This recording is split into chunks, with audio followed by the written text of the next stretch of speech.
Hello guys, good day sa itong tutorial para madagdagan yung memory ng ating mga cellphone. Okay guys, una guys, punta lang kayo sa settings. Ayan. Pagkatapos pagpunta sa settings, hanapin nyo yung additional settings, yung storage guys. Okay.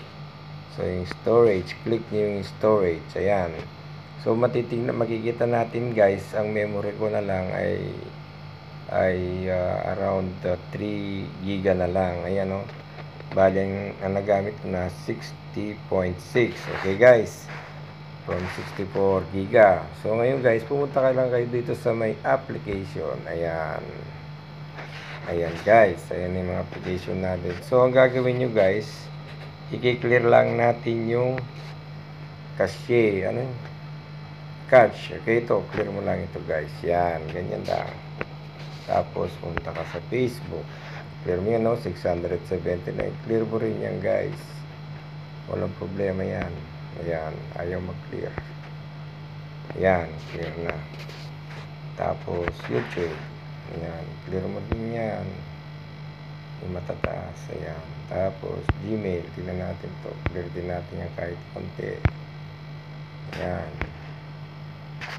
Okay, guys. Ayan. Clear lang tayo dyan. Itong photos, pwede rin natin clear to. Clear. Yan. Tapos, itong na master, clear din natin yan. Yan, clear. Okay guys, so pwede naman lahat yan guys, i-clear natin. Kahit yung messenger, i-clear mo rin yan. Walang problema yan. Ayan. Okay na guys. So ngayon, tignan natin guys ha.